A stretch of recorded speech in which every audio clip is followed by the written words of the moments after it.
A call for government to pay up monies owed to private sugarcane farmers. Our top story in the Barbados Today afternoon news for Thursday, January 25th. Thank you for joining us. I am Mary-Claire Williams. The call for payment comes from the director of Barbados Farmers Ltd, Edward Clarke. He told the monthly business luncheon of the Barbados Chamber of Commerce and Industry that farmers have not been paid for their services provided last year, although funds are available. Our private farmers have done all that has been asked of them by the government and various agencies. Yet they're still owed for some of the canes delivered in 2017, although we've been advised that the necessary funding has been procured by the government. And I'm asking the Prime Minister today to use his good office to try and ensure that we do receive what is owed in the sugarcane sector. We expect the 2018 sugar harvest to be better than 2017. And the only way that that can succeed is if the people that do the work get the money on a timely basis to ensure that they are properly prepared for 2018's harvest. And that includes the government agency, BAMC. Prime Minister Frundle Stewart has announced a revised fiscal deficit for the 2017-2018 financial year. Stewart told the monthly business luncheon of the BCCI that it will be an improvement on the initial projection. In any analysis of fiscal sustainability, it must be recognized that salaries and wages represent the second largest public expenditure category in the approved budgetary allocations. It is imperative, therefore, that any wage agreements reached ensure that wage growth is in line with productivity levels in the public service, as well as with fiscal and monetary policy objectives, and do not have the effect of distorting and undermining the current macroeconomic fundamentals. In relation to the ongoing discussions between the government and the public sector, our hope that some measure of relief could be provided to the public servants from the gains to be derived from the recently implemented National Social Responsibility Levy was conditioned on what was actually achieved by the measure. Non-salary and salary alternatives are being explored to see what accommodation can be considered. A University of the West Indies study has found that up to 33% of secondary school students in the Eastern Caribbean are at risk of dropping out or failing. The study also concluded that 17%, or just over 1,700 children at the primary level, faced similar risks. The 2017 study, entitled Global Initiative on Out-of-School Children, Eastern Caribbean, was supported by the United Nations Children's Fund and the Argentinian NGO Association Civil Education for All.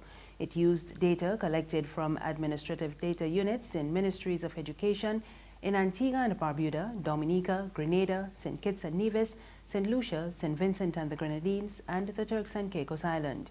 It covered the period 2012 to 2013 and 2013 to 2014.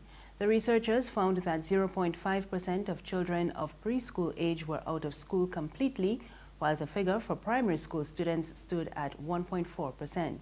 For secondary school students, 3.3% are said to be out of school. According to the report, the resultant effects was students starting to drop out of school as early as first form due to their inability to cope. There are calls for more education and outreach programs to reduce the level of substance abuse on the island. The latest appeal came from Dr. Tony Nichols of the Substance Abuse Society. Speaking on the sidelines of a lecture yesterday, Dr. Nichols said substance abuse is a serious problem in Barbados and there is need for greater awareness at schools and in the workplace. That would include, for instance, employers, creating employee assistance programs and educating people, their employers, on what substance abuse looks like. Schools, going into the schools and having education forum, because you're right, it's very easy to brush it aside because in our culture it's a drinking culture. But as the more we represent it as, you know, the more we define it as an addiction when it's misused, the better it would be for us to manage it from that end. So we need definitely more outreach programs for that. There's regional and international news after this short break.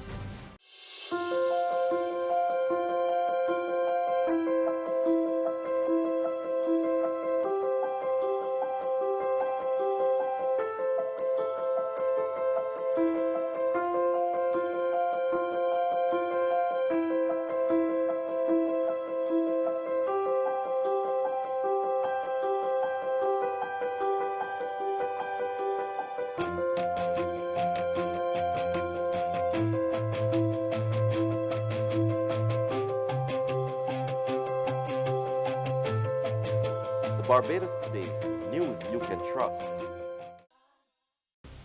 Thank you for staying with us. We're back with news from the region. St. Lucia's Prime Minister Alan Chastanet is hoping that the island will be removed from the EU blacklist of tax havens soon. St. Lucia and Trinidad and Tobago remain blacklisted after Grenada and Barbados were removed earlier this week. We get more in this report from HTS News Force. Prime Minister Alan Chastanet, who vowed to resolve the situation, told the media last week that he would seek more clarification at a conference call with EU officials.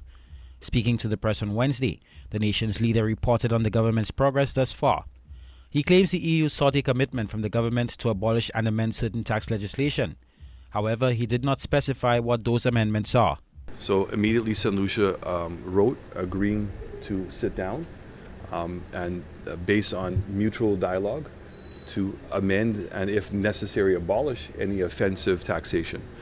Unfortunately, the EU put all of us, a bunch of us, on the list.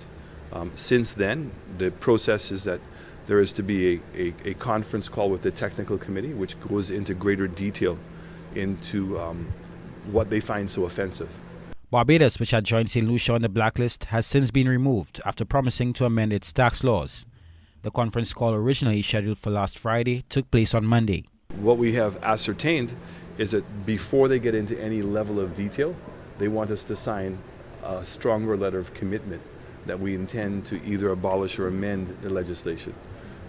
So we are sending that letter again into them to reiterate St. Lucia's position. There is a review committee, I believe, in the early part of February. And once the committee accepts St. Lucia's letter, then the process of coming off the list and going into what's called a gray list starts. And then there is a continued dialogue about what they find offensive. On the international scene, U.S. President Donald Trump today cast doubt on Middle East peace talks. Speaking in Davos, Trump questioned whether peace talks with Israel will ever resume. He said Palestinians had disrespected the U.S. after his decision to recognize Jerusalem as Israel's capital. Trump said respect has to be shown to the United States or they're not going any further. And finally, 3 people were killed when a packed commuter train derailed in the northern Italian city of Milan. 10 others were seriously injured.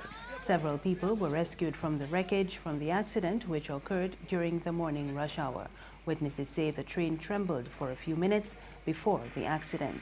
It is not clear what caused the accident, but officials are investigating the collapse of the rail track.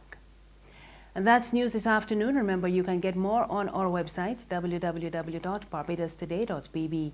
You can also subscribe to our e-paper, email updates, and like us on Facebook.